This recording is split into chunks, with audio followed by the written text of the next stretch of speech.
Long ago, the British Isles were not isles at all. Britain was part of the European continent. The English Channel didn't exist, and East Anglia merged into the Netherlands.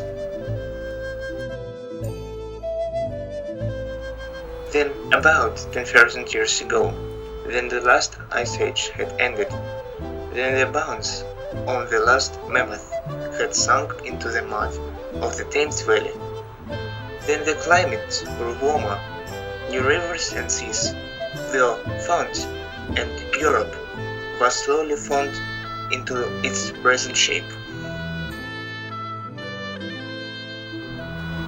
The people of Britain, like their cousins on the continent, the simple hunters who lived on the flesh of wild animals, which they shot with flint-tipped arrows or caught in traps.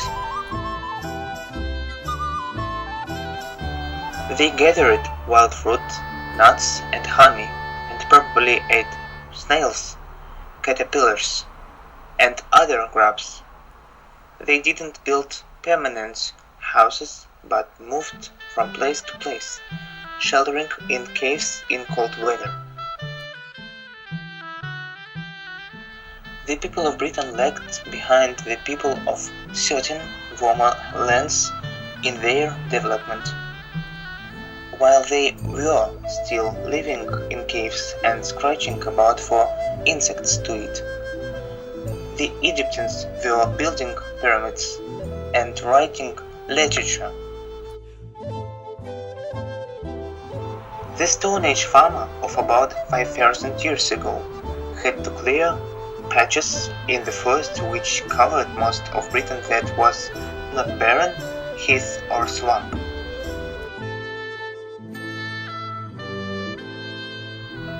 He cut down trees with stone axes, burned off the scrub, and tilled the ground with a stone-handled hoe.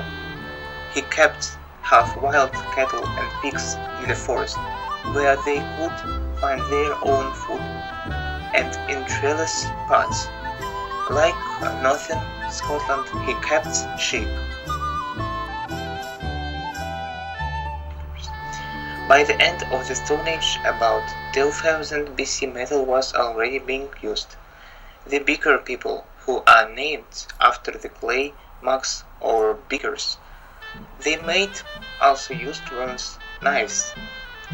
They came to Britain from northern Europe and started the building of the stone monuments at Stonehenge and Avebury. A simple plough also appeared about this time. This improvement allowed people to settle in villages where they stored food for the winter in underground ladders. In a few places, like the Orkneys, houses were built of stone, and their remains can still be seen, complete with stone shelves and bedsteads.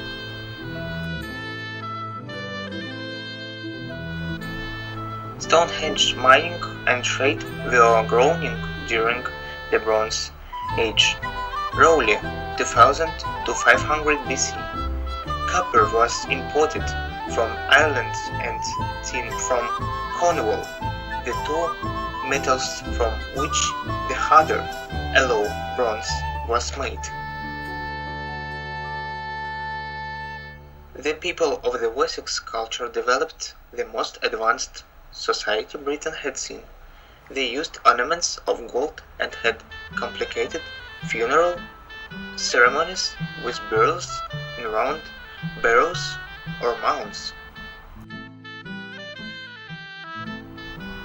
Building continued at Stonehenge, which was a kind of temple, perhaps having some connection with the changing seasons. The stones seem to be lined up with the sun at different times of the year, and some experts have suggested that the whole building was a kind of astronomical clock.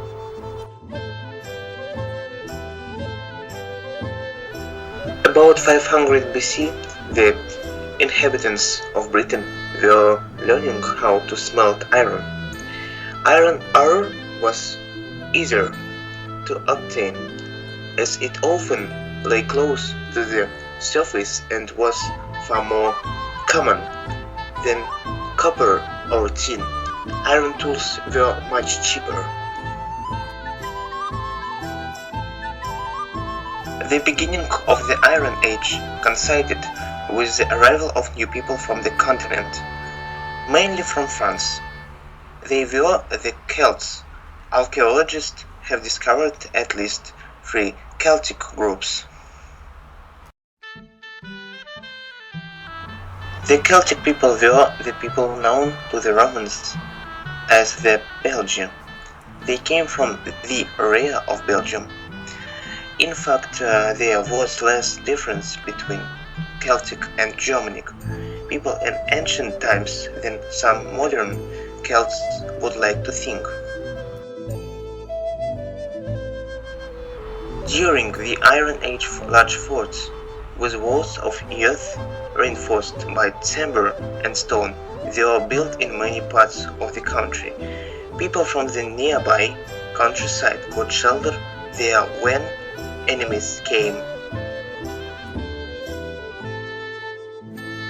The largest of the English hill forts, in fact the largest in Europe, is Maiden Castle in Durst. It was built on the plan of 2 cycles, one inside the other. The family lived inside the smaller circle and the farm animals were stabled in the outer ring. The men of the family smelted their own iron, from which they made sickles for harvesting. The women made clothes, spinning and weaving their clothes, and clay cooking pots. We know of many types of Iron Age house and round buildings which are simpler than walled houses, have been found in many places. The mysterious round stone towers of northern Scotland belong to the late Iron Age. In spite of the evidence of the hill forts and stone towers, life in prehistoric Britain was not always violent. The arrival of new immigrants must have caused problems, but they usually came in smallish groups and soon mingled with the native population. It was never a case of the natives being overwhelmed by more aggressive and more advanced invaders.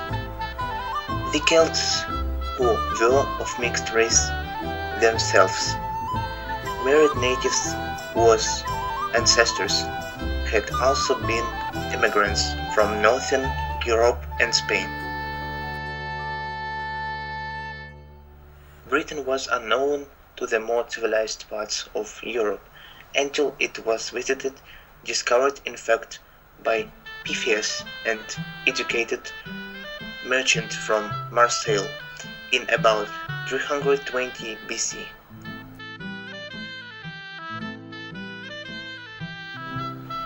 Pytheas wrote the first description of the people, whom he called Celts. They were gentle folk, he said, and welcomed visitors. The opinion of Pytheas is surprising. The next educated visitor to Britain described the British as a fierce race, savages, but that visitor came in no friendly spirit. His name was Julius Caesar. Thank for your attention.